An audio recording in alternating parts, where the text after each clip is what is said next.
राम राम दर्शकों, welcome to my channel Ashish Gupta astrology. आप सबको मिलके आप सबसे बात करके मुझे बहुत अच्छा अनुभव होता है।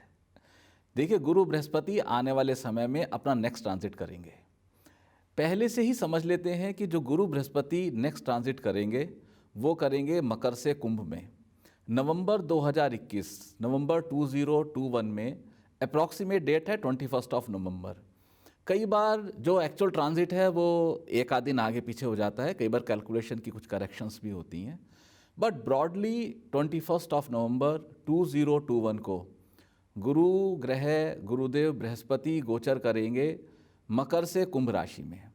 शनि के ही घर में है, शनि की ही मकर राशि से शनि की मूल त्रिकोण राशि में गुरु बृहस्पति गोचर करने वाले हैं।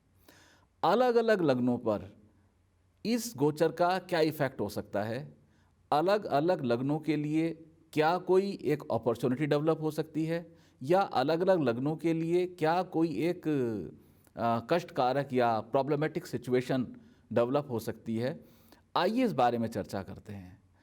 बहुत से लोग मुझे कहते हैं कि एस्ट्रोलॉजी को हमें क्यों करना चाहिए, हमें गोचर को क्यों देखना चाहिए, हमें हॉरोस्कोप को क्यों समझना चाहिए। मैं सबसे कहता हूँ कि हॉरोस्कोप, एस्ट्रोलॉजी, ट्रांजिट, ये जो भी कोई कॉम्बिनेशन है, वैदिक एस्ट्रोलॉजी, ये वैदिक एस्ट्रोलॉजी पूरी तरह से विज्ञान सम्मत है, साइंस आधारित है। लेकिन दोस्तों, मुझे लगता है हम लोग एक चूक कर जाते हैं। हम चूक क्या करते हैं, हम एस्ट्रोलॉजी को फाइनल डेस्टिनेशन समझ के बैठ जाते हैं। हम किसी ज्योतिष के पास गए, उन्होंने जो हमें कहा हम उसको डायरेक्ट पकड़ के बैठ जाते हैं। मैं आप सबसे आग्रह करता हूं कि please, astrology is not A final destination. इसको आप अंतिम बिंदु की तरह कृपया मत समझिए।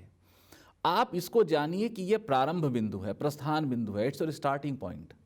स्टार्टिंग पॉइंट पे यदि आपको कोई साइन मिल जाए कि ये दिशा इस तरफ जाती है और भाई ये दिशा इस तरफ जाती है, यदि आपको इस मार्ग का ज्ञान हो जाए कि मुझे किस रास्ते पे चल के मेरा क्या डेस्टिनेशन हो सकता है, आप इस आधार पे जब भी एस्ट्रोलॉजी का सहयोग लेंगे, आप इस बात को अपने अनुभव से जान पाएंगे कि astrology is a best friend of yours. इससे बेहतरीन दोस्त कोई नहीं हो सकता। क्योंकि गुरु बृहस्पति आप सब जानते हैं, विद्या के, धन के, सुख के, हायर एजुकेशन के, हायर प्रोफेशन के, ग्रोथ के, या आपको कहीं प्रमोशन मिल रहा है तो प्रमोशन के, परिवार के, मकान के, सब के कारक हैं। गुरु की कृपा के बिना भारतवर्ष का बच्चा बच्चा जानता है कि गुरु की कृपा नहीं होगी तो कुछ भी नहीं होगा, ना संसार में कुछ मिलेगा और ना आगे चल के धर्म या मोक्ष की प्राप्ति होगी।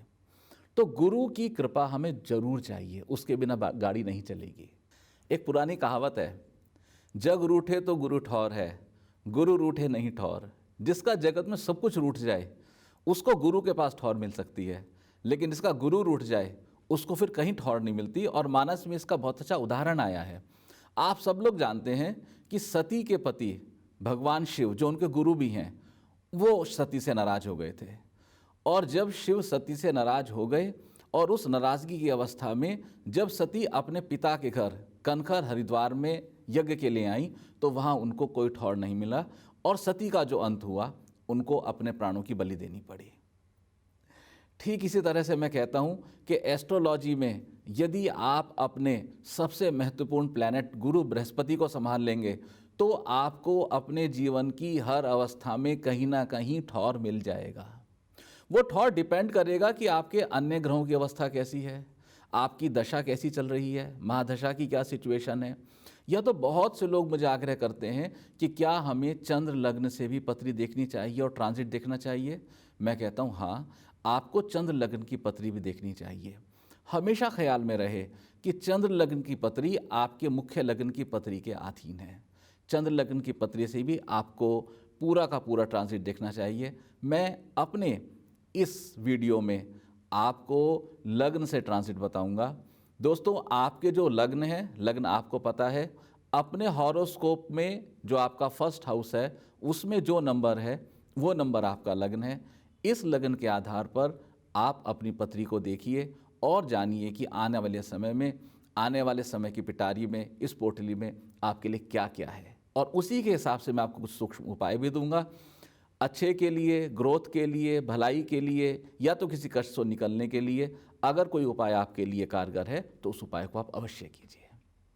आइए दोस्तों, इससे पहले आगे बढ़ें, मेरी आप सबसे रिक्वेस्ट है, एक तो धन्यवाद है कि आप सब मुझे इतना प्रेम करते हैं और मेरे चैनल को आपने इतना सब्सक्राइब किया है।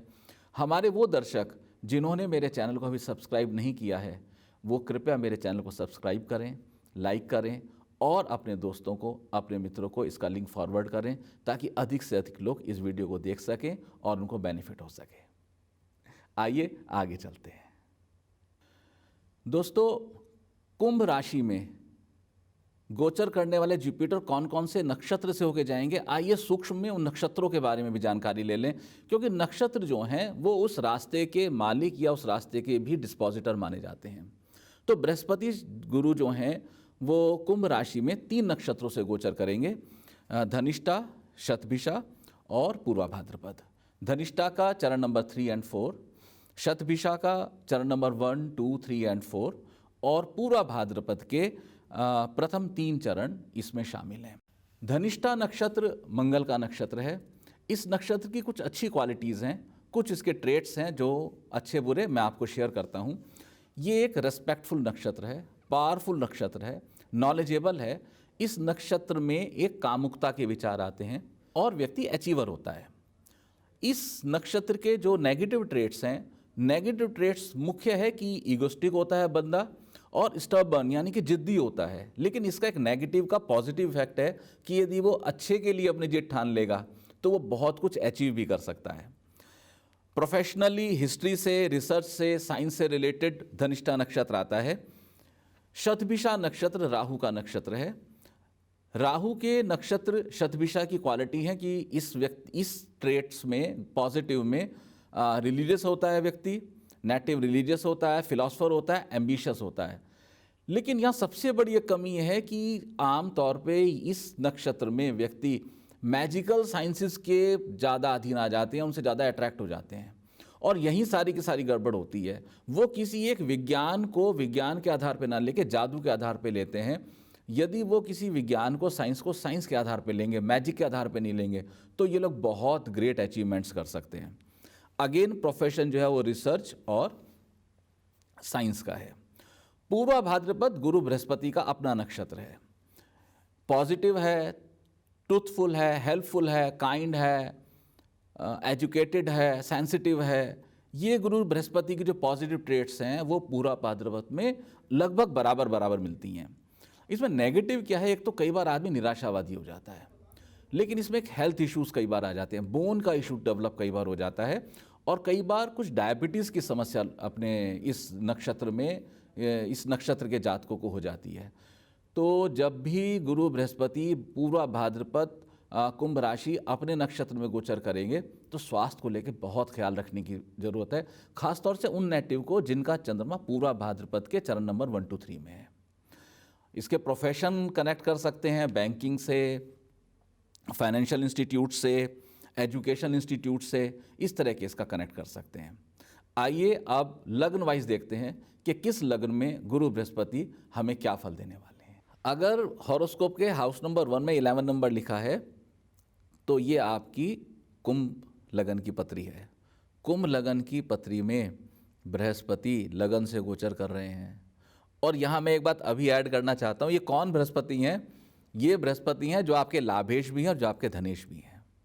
लाभेश और धनेश बृहस्पति आपके लगन से गोचर करते हुए आपके पंचम, सप्तम और नवम को देख रहे हैं। बहुत ही ज़बरदस्त राजयोग है, बहुत तगड़ा राजयोग है भाई। आप सबसे पहले 1-2 चीज़ों का ख्याल कर लो।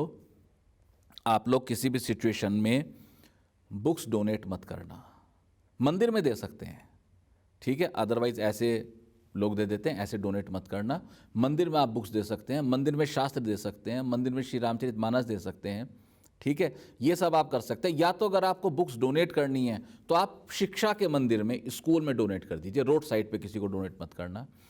आप केसर का तिलक बाकायदा लगाना शुरू कर दो। और जितने भी कुंभ लगन के लोग हैं, कुंभ लगन वालों को, वृश्चिक लगन वालों को, धनु लगन वालों को, मैं तो इनको बोलता हूँ कि भाई केसर का तिलक आप लाइफ लाइन बना लो, अपनी आदत में डाल लो। आदत में डाल लो कि जब भी आप सुबह मंदिर में बैठोगे तो हल्का सा केसर का तिलक लेके अपने मस्तक पे अपने गले पे और अपनी नाभि पे लगा लीजिए। ये बहुत इंपॉर्टेंट है आपके लिए। अगर आपके प्रोमिसेस हॉरोस्कोप में ठीक हैं, दशा और अंतर्दशा ठीक है, तो जुपिटर का ये बेनिफिट, ये गोचर आपके लिए काफ़ी सारे नए एस्पेक्ट, बहुत सारे विविध विविध प्रकार के एस्पेक्ट की एक की हो सकता है। सारा कुछ डिपेंड करेगा कि आपने अपने गुरु बृहस्पति को किस तरह से हैंडल किया है। अगर आपने अपने गुरु बृहस्पति को अच्छे से हैंडल किया है, पिता की, दादा की या उन समान फीकर पर्सनैलिटीज़ की अच्छे से सेवा की है, सम्मान किया है, अपने कुल गुरु का सम्मान किया है या संतों का सम्मान किया है, तो कोई कारण नहीं है कि ये बृहस्पति का गोचर आपको ग्रोथ ना दे या आपको लाइफ में कोई प्रॉब्लम क्रिएट कर दे। ये बड़ा अच्छा गोचर है। फिर भी मैं कहता हूँ हमेशा कि अगर अपने बृहस्पति की, नेटल बृहस्पति की सिचुएशन जरूर चेक कर लेना। अगर आपका नेटल बृहस्पति अच्छा है तो उसके कुछ उपचार की आवश्यकता है, उपचार कीजिए, उसका कुछ उपाय कीजिए, रेमेडी कीजिए।